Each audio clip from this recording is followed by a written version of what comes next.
We're a big party chainsaw, go to drinking beer. A couple of dozen games of darts 3 or 4 times a year. Sort me nuts and bolts, sharpen up my knife. Escape from the youngsters, the TV and the wife. In me shed, me lovely little shed. Might as well get a Chesterfield, the toilet and... Hey guys, thanks for clicking on the video. I really appreciate the support. So in this video, I'll be going over a pre-trip inspection on your ATV or side-by-side. It's basically the same thing. Obviously a side-by-side will be a little bit bigger. They're a bigger machine. In this case, I'll be going it over with my 2017 Yamaha Grizzly. A pre-trip inspection is definitely really important. I'm not saying you have to do this before every ride. If you want to, you can. That's great. But you know, if you had your machine away for the winter months and now you're taking it out here for the summer, you're going to be getting some riding in, it's really important to do a pre-trip inspection. So I'm going to go over a detailed pre-trip inspection that I usually do once or twice a year. So stay with me and we'll get to it.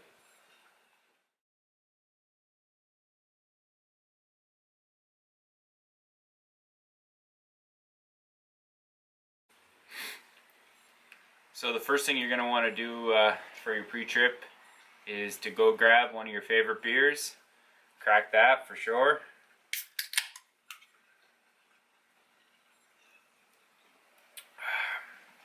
Step 1 complete. This is Greystone Brewing Company Patagonia Pale Ale. It's from Fredericton, New Brunswick. And Fredericton has to have some of the best local craft breweries around. I mean, they're not really well known for their YouTubers. Any YouTubers from up there are generally not that great. I can't really think of any off the top of my head that would be good from that area, but they get really great craft beer. So we're going to get to the inspection and I'll show you guys what I take a look at. Alright guys, so step 1 for me, I usually try and make sure that my ATV is clean. And I don't mean it doesn't have to be shined up as if it's going into Dirt Wheels magazine or anything, but just make sure that you get in all those spaces, make sure all your suspension and your boots and everything are clean so you're able to get in and actually do a really good inspection. Alright, so the first thing I like to take a look at here, I jacked this thing up with my ATV stand. If you don't have an ATV stand, you can do it just with like a jack for your truck. You might have to do the front and back separate, but this one lifts it up from the middle, gets all the wheels off the ground. So the first thing we're going to look at here, I think I've had 3 first steps, but we're going to take a look at your tires, because the main thing you're ever going to have wrong out on a trail is probably going to be a flat tire. So all you're looking for here, just basic. Is it holding air? Obviously this one's holding air. Is the wear pattern even? If the wear pattern's even, which this one is, that means your alignment's generally going to be okay. You won't have any worn out suspension parts, which could throw your alignment off. And you just want to give it an inspection, obviously around the whole tire.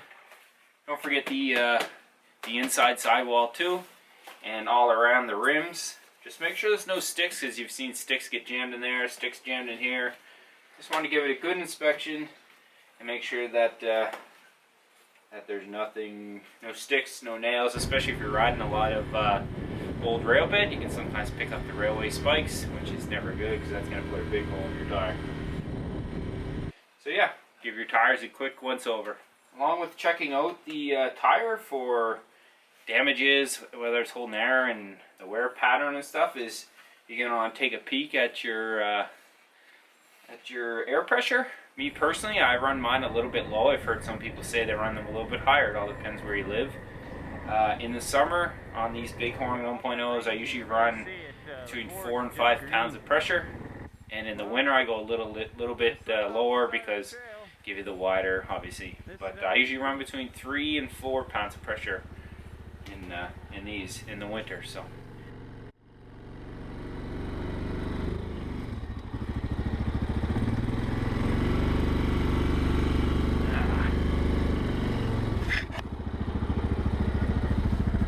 Let the winch do the work.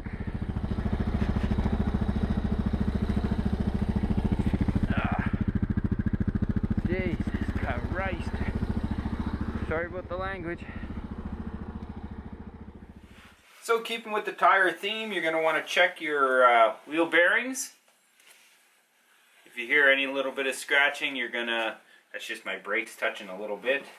But they're run pretty free. There's no movement in the bearings up and down this way. Just grab it on the top and the bottom, give it a wiggle.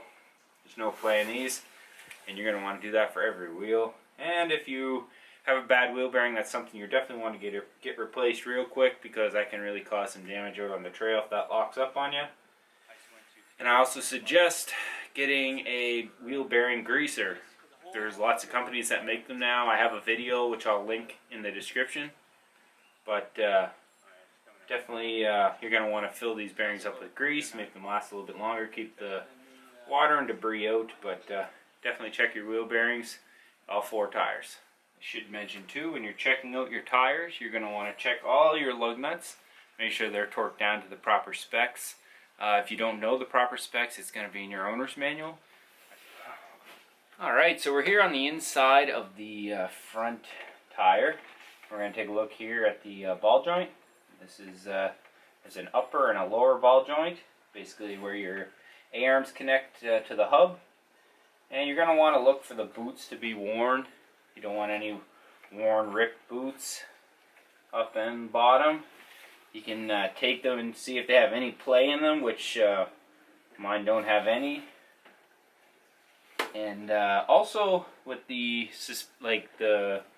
weight of the bike down on the ground, you can press down on the suspension and try and listen for any clunking sounds or any knocking sounds coming from the suspension area.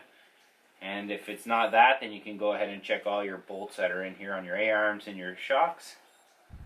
But yeah, definitely take a look at your ball joints, because if they fail, it can cause a real bad accident. I've heard of a number of stories where they let go, the wheel locks up, and the machine flips. So definitely want to take a good eye for that. And they have a little bolt down here with a cotter pin through it. Just make sure that those are still there. They're on both of mine. So give those a good once over too. Alright, so sticking here with the front suspension. Obviously it's going to be the same on the rear, but we're going to take a look at these axle boots. There's one here and then one down lower to the tire. So all you're going to do is turn your wheel, check for any holes, puncture, wear spots, anything that could cause you issue down the line. And you're also going to want to take a look at your seal that's your front differential. So keep a look.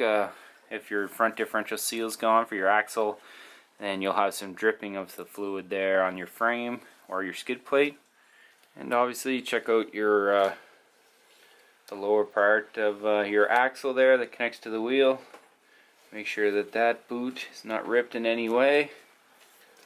And of course I'm going to do this on all 4 wheels. The back is the exact same. Just give it a turn. Sometimes you can see this expands as I turn it, and you might notice a crack or a rip in between there, so just keep an eye out for that sort of stuff. Mine look pretty good. Alright, so still up here on my left front wheel, we're going to take a look here at their coolant. So the coolant on this machine just happens to be a green color. What you're going to want to look for is that there's a low level mark right here, and just in frame. You'll probably have something around the same on your machine. Of course, on the Grizzly and a Can-Am and a Polaris may be different. So just make sure that you're above the low line for sure. And you're going to want to look for the color. If this was like a dark color inside, then you know that it's probably starting to get bad. And you're going to want to go ahead and change that every, I don't know, it says in your owner's manual, so check there, but I'm going to guess every couple of years for sure it'd be good to change your coolant. Alright, so the number one thing that everyone seems to always check, it's a real good idea, is your oil. You're going to want to make sure that your oil is nice and clean and it's above the fill line. So as you guys can see on mine, it's a fairly nice color, not too dark or burnt looking, and it's at the top of the fill mark, so that's good. Obviously if you're low, you're going to want to find out why you're low, but sometimes the machines, they'll burn a little bit of oil and you'll just have to top it off.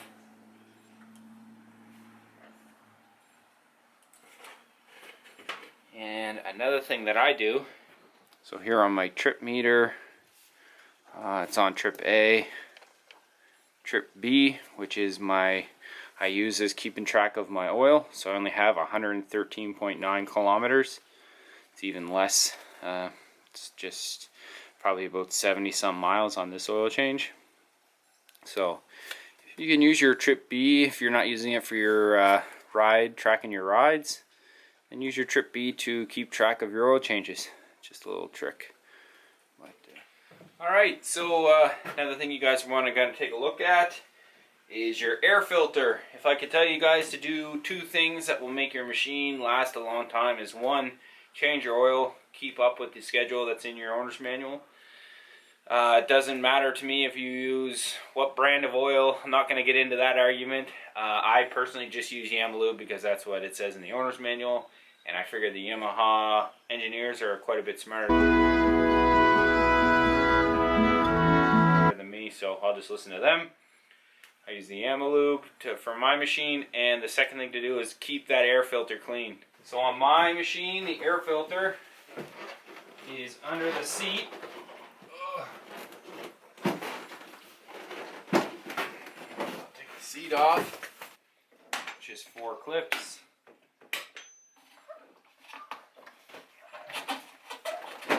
Take the cover off. So I cleaned mine right before winter, and you guys can see still how clean it is. Don't mind the dust inside. Obviously the dust is going to get inside your airbox, but just make sure that there's no dust getting in behind. But you guys can see how clean that is. We don't have a ton of dust here in the winter. Snow takes care of that. So yeah, you're going to want to make sure your air filter stays clean. And another little trick I do is I went to Yamaha and I just bought a second air filter. This is my spare, so basically this one, once this one gets dirty in there, I'll take that one out, oil my clean one, put that one back on, put it on the bike, and then whenever I get time, I'll clean my other one. And you're supposed to let these dry once you clean them of the oil. You're supposed to let them dry for, I think it's 24 hours, but it could be 48, I can't remember. So you want to make sure that's good and dry. And I always have a clean one ready to go. So maybe that'll be helpful for you guys, have 2 air filters. Another good reason to keep an eye on your air filter is because I've seen it a bunch of times now. Rodents, mice generally, will get into your air filter and make a big nest. I'm really hoping I can go back through my pictures and find one. My friend came back from out west and his ATV was sitting in the garage for, can't remember how many months, and it wouldn't start, or it would start and it was running weird, so we started taking it apart, and sure enough, if I can find the picture I'll post it, but mice got in there and they filled the whole box you guys just seen was full right to the top with these little seeds from a tree that was in his yard, but it's pretty funny. So another seal you guys are going to have to keep an eye on will be here on your differential. This would be your front drive shaft, but it looks a whole lot of the same in the back. And there's a seal here where your front drive shaft comes into the differential. And I have had this seal right here go bad on me on my old one. It wasn't an expensive fix. It was I think it was $12 for the seal, but just to get in there, get that seal out, it was a bit of a pain. So keep an eye on that. There'll be one here and one on the motor, and it'll be the same thing in the back. Will be your differentials, front and rear. Differentials, they're not that complicated. There's usually 2 screws or 2 bolts that you take out. One on the top will be called the filler. That's where you add fluid. Then there will be a lower one, which usually around halfway up there will be a full one. So basically, all right. So when you look in at your front drive shaft, you're gonna see a bolt right there that has a little marker on it. That's basically just quality control. But on my Grizzly, there is no filler, so you fill it in the same one that you check the level on. Oh, don't go fuzzy on me. So basically, you'll unscrew that bolt right here. See me touching it? Unscrew that, and you can fill your differential up right there. And whenever the fluid starts leaking out a bit, obviously you go in at small increments. Once it starts leaking out, then you know you have the proper amount of fuel in there. You put that bolt back in, snug it up.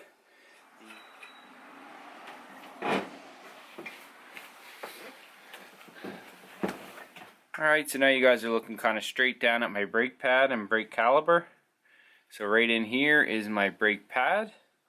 Basically there you're just going to check for, make sure that there's no metal on metal rubbing. If there was, you'd have lots of scratches here on your disc. But no scratches on the disc, and I'd say my pads are probably around half wore out. So that's something I'll have to think about changing in the future. It's really hard for me to get a good view, but down inside there you can kind of see it. I'd say these are probably around halfway wore out with 3,000 kilometers on it. It's not too bad for a set of pads at all, so definitely want to check your pads because it's fun getting going, but sometimes you got to stop, right?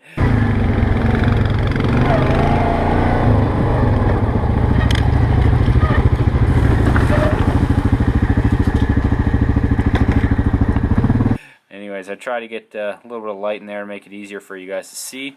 So take those wheels off, inspect the pads, inspect your rotors. You're going to want to take a look at your individual studs.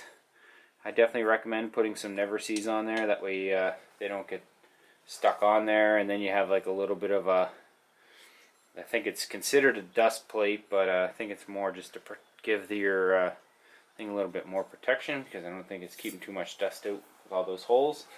But you got your steering rod here, and there's where you would adjust for your alignment. You're going to check those boots, make sure there's no play. It's okay if it turns a little bit like this, it's meant to. But just no play back and forth right here at the joint, which there's not. So definitely take a look at that. Make sure there's no bends, breaks, anything like that in there. Alright, got the wheel back on and torqued down to spec. If you guys are wondering where you guys can find the spec on how to torque everything down, definitely check out your owner's manual. If you haven't realized yet, the theme of this video is read your owner's manual. Super important. I get asked questions all the time about stuff, and a simple quick on their owner's manual would tell them the answer, or even a quick Google search. Google's a lot smarter than me, so. But yeah, check out that owner's manual and use Google to your advantage. So, on to the next thing. Alright, so then you want to check your lights. They on? Looks like it. Check your low beams. Those are my LED low beams. And I have a high beam, which is the halogen one up here. And of course, you're going to want to check your rear light. That's on. And check your brakes. Seems to work fine. Check with your hand brake and your foot brake. And look who came to join us. My dog Wendell. He's got his long COVID haircut on right now, but we got to get him trimmed up here soon. Hey boy. He always comes out and inspects. Alright, so I kind of left this one to the end. You don't have to do this if you don't feel comfortable, but basically you're just going to check your battery. I'm going to check the voltage on the battery and then do a quick little basic load test there to make sure that your battery's okay, because you could check your voltage right now, it could read 12 volts, and the second you go to turn it on and the battery actually has to do its job, like start the bike or use your winch or something like that, it won't start and you won't know why. Basically that would mean your battery's done. So I just have a multimeter here, and on the Grizzly, don't mind the whining sound, that's just my dog Wendell. On the Grizzly, the battery's up here in the front. This is just held on just by a couple little plugs. And the voltage is 12.66 volts DC, so that's good.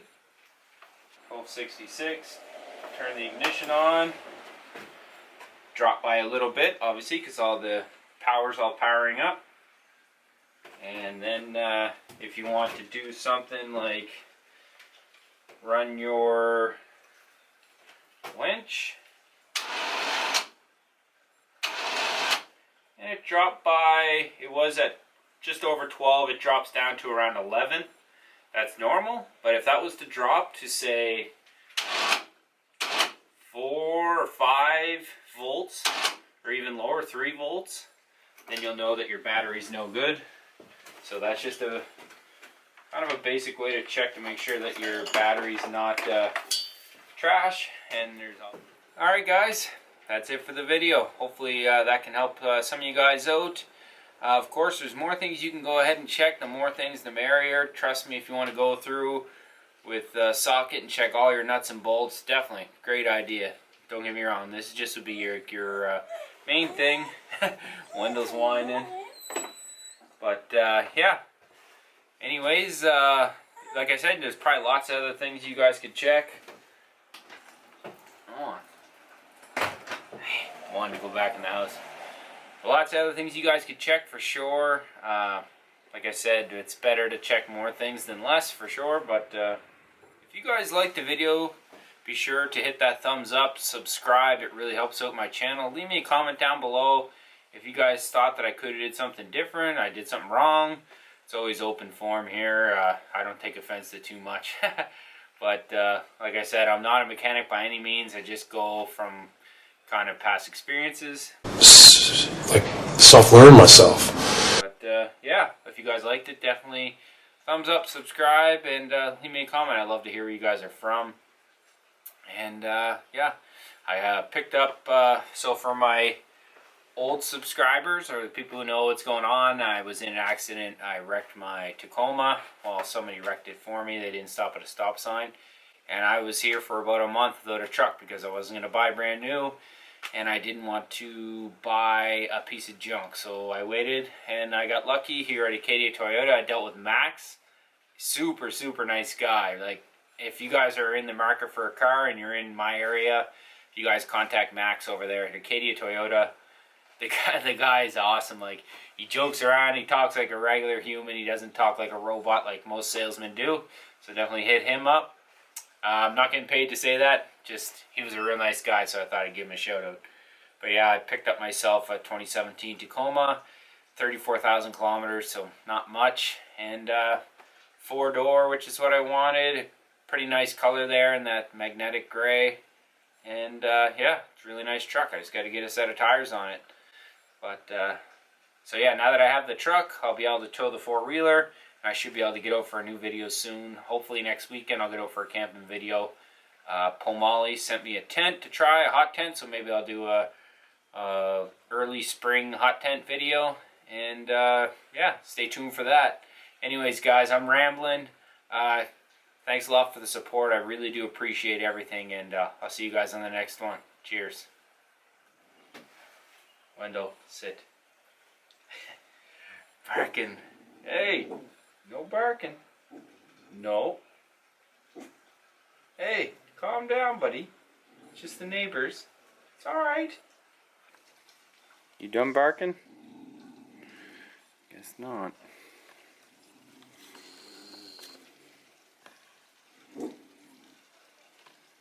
Wendell, quit it. Quit it, buddy. You're interrupting the movie.